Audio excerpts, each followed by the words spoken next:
आज हम पढ़ेंगे लोकगीत का अगला भाग। भोजपुरी में करीब 30-40 वर्षों से विदेशिया का प्रचार हुआ है।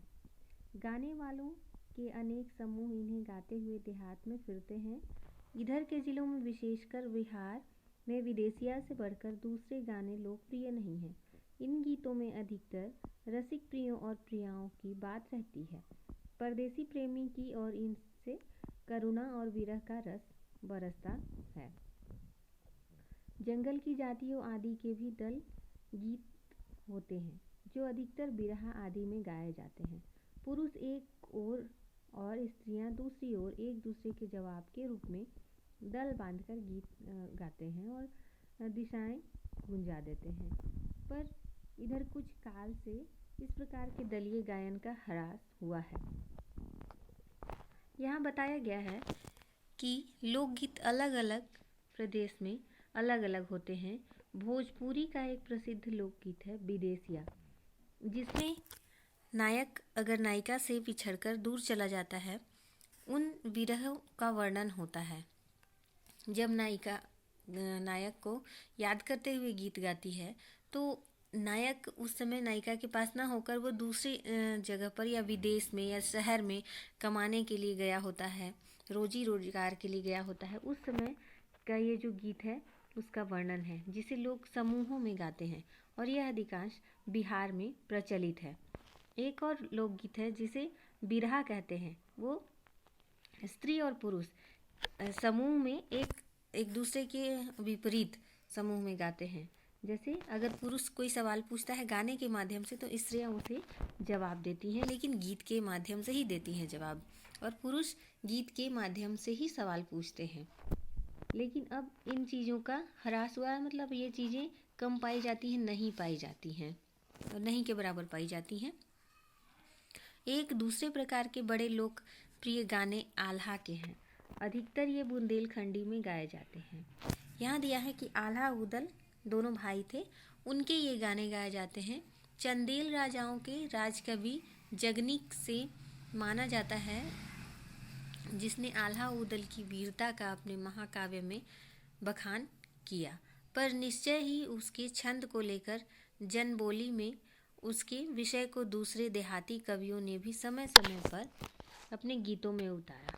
आल्हा उदल दोनों भाई थे और दोनों वीर थे। बुंदेलखंड में इनके गीत प्रचलित हैं, इनकी वीरता की गाथाएं प्रचलित हैं। आगे देखते हैं। इन्हें गाने वाले गांव-गांव ढोलक लिए गाते फिरते हैं। इसी की सीमा पर उन गीतों का भी स्थान है जिन्हें नट रस्सियों पर खेल करते हुए गाते हैं। अधिकतर ये गद्य पद्यात्मक हैं और उनके अपने बोल हैं। एक और दूसरे प्रकार के यहाँ यह लोकगीत गाते हैं कि इन्हें गाने वाले क्या करते हैं, ढोलक बजाते हुए, जो आल्हा के जो गीत हैं वो ढोलक बजाते हुए गांव-गांव में फिरकर लोग गाते हैं। नट एक प्रकार की जनजाति होती है जिसमें लोग खेल दिखाते हैं रस्सियों पर। आपने देखा होगा कि छोटे छोटे बच्चे रस्सियों पर चल चल के खेल दिखाते हैं देहातों में, शहरों में। तो ये भी इन गीत को गाते हैं। लोकगीतों के द्वारा ही ये लोगों का मनोरंजन करते हैं। अनंत संख्या अपने देश में स्त्रियों के गीतों की हैं तो ये गीत भी लोकगीत ही, पर अधिकतर इन्हें औरतें ही गाती हैं। औरतें ही यहाँ कहा गया है कि अधिकतर लोकगीत जो क्या है औरतें ही गाती हैं। इन्हें सिरजती भी अधिकतर वही हैं, अर्थात इनका निर्माण भी वही करती हैं। वैसे मर्द रचने वालों या गाने वालों की भी कमी नहीं है, पर इन गीतों का संबंध विशेषतर स्त्रियों से ही है। लोकगीत का संबंध क्या है, विशेष तौर से स्त्रियों से ही होता है। क्या है कि ये जो स्त्रियां हैं मनोरंजन के लिए या फिर कुछ विशेष अवसरों पर इन गीतों को गाती हैं। इस दृष्टि से भारत इस दिशा में सभी देशों से भिन्न है, क्योंकि संसार के अन्य देशों में स्त्रियों के अपने गीत मर्दों या जनगीतों से अलग और भिन्न नहीं हैं, मिले जुले ही हैं। लेकिन यहाँ क्या है, भारत में क्या है, लोकगीत स्त्रियों के द्वारा गाए जाते हैं जो मर्दों के गीत से अलग हैं। त्योहारों पर नदियों में नहाते समय के गीत, नहाने जाते समय के राह में गीत, विवाह के गीत, मटकोड़, जीवनार अर्थात खाना खाते समय के गीत, संबंधियों के लिए प्रेम युक्त गाली, जन्म आदि अवसरों पर अलग अलग गीत हैं जो स्त्रियां गाती हैं। इन अवसरों पर कुछ आज से ही नहीं, बड़े प्राचीन काल से भी गाती रही हैं।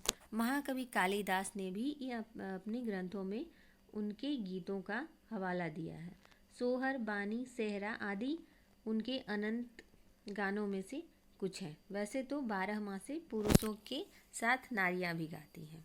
ये जो 12 मासा है लोकगीत, वो पुरुषों के साथ स्त्रियां भी गाती हैं, लेकिन सोहर, बानी, विवाह के गीत, मटकोड़ के गीत, खाना खाते समय के गीत, प्रेम युक्त गाली, ये सब जो गीत हैं वो औरतें ही गाती हैं।